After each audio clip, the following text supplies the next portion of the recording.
Hey folks, this is Lawrence with another edition of Fellowship of the Father, and I hope you're doing well. And we're going to go ahead and we're going to continue on with our summer blockbuster series, and I'm literally filming on the very end of the last week of August. So, yeah, as you try to develop things, you learn a lesson. So I wasn't on top of this as much as I wanted to be. So anyway, live and learn. So anyway, let's talk about the movie The Dark Knight, the story about Batman, the story of Batman with the actor Christian Bale. So let's talk about this. We just got done filming the Spider-Man, the video about the movie Spider-Man. And so what we talked about there is how emotional Peter Parker was and how he lost his parental figure, which was Uncle Ben. He already lost his dad, and then he lost Uncle Ben. So these guys are no strangers to sorrow, but they're also very emotional. So the Batman, or the Dark Knight, I want you to understand that these movies are clustered together, and although they seem like they're being filmed by other organizations here and other there are symbolic things going on through every single organization, and they're leaving clues. Anything that's $1 million organization, you could bet something's going on within those organizations as far as leaving clues and either leading you astray or leading you to the treasure. One way or another, something's happening. So anyway, regards to the Dark Knight, this is the origin story of Batman. And in this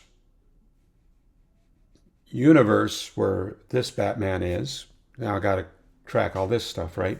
So anyway, in this particular universe, his parents are killed by a robber.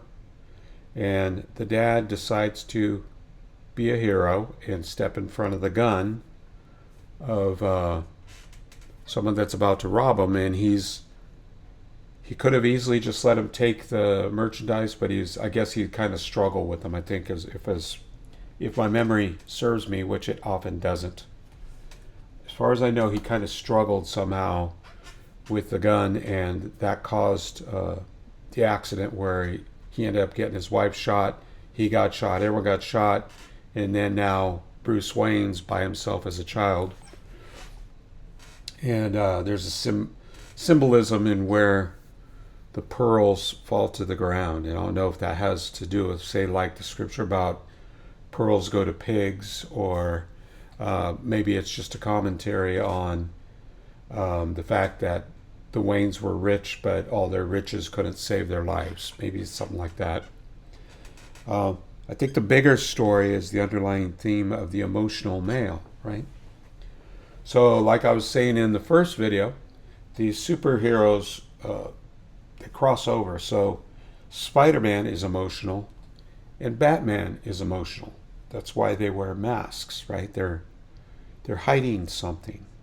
What are they hiding? Their emotions. They're trying to act tough on the outside when they're dying on the inside, right?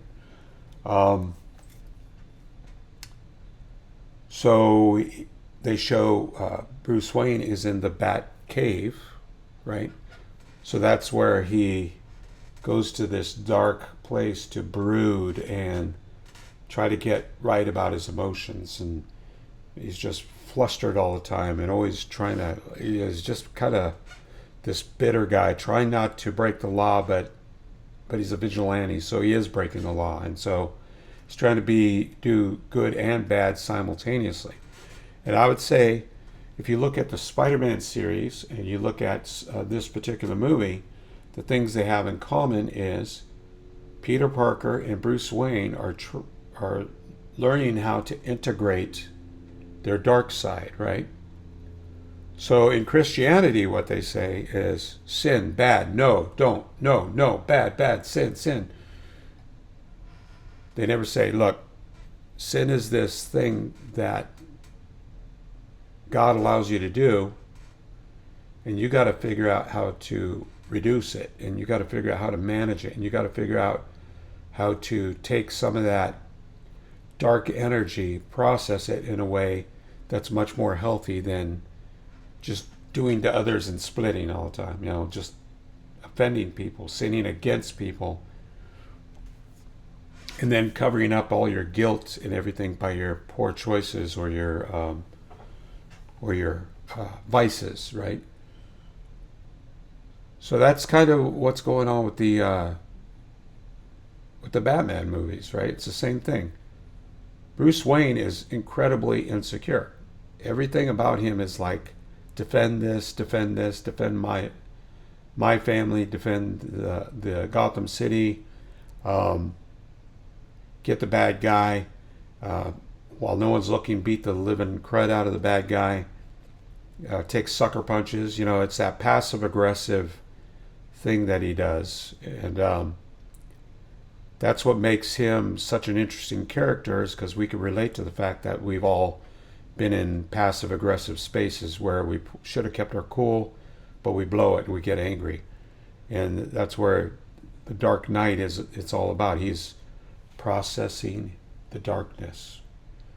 And he crosses over into another character, which would be like Iron Man. What's Iron Man? He's a man behind a mask. He's a man behind armor, which is same as Batman, right? And he's just a man. That's the similarity between those guys.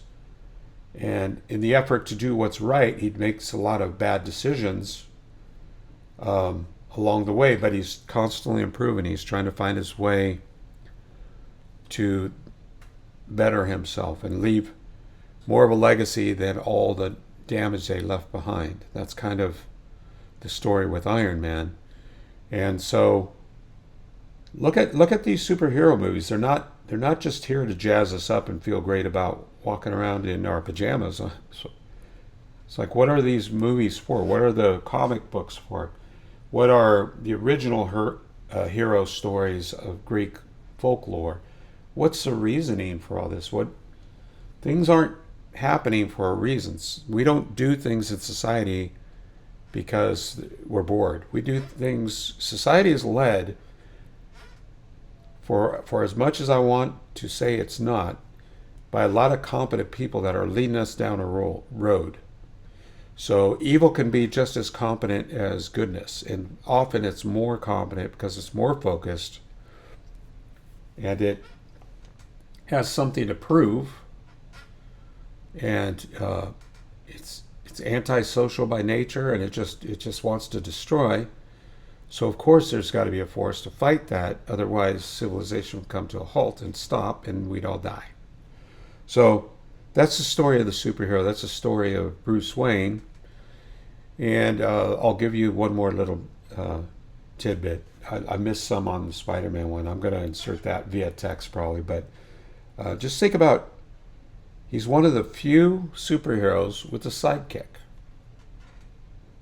A sidekick, right? Why? Why does Batman have a sidekick? Could it be that since he's emotional, he's psychic? Sidekick, psychic, it's wordplay. You're supposed to see it symbolically. So what is Robin? Robin is a little bird. So the little birdie told Batman, right? It's this consciousness, or it's his sixth sense that hangs out with him. It's Robin, the little bird that whispers in his ear, do this, do that. The Joker's up to this, right?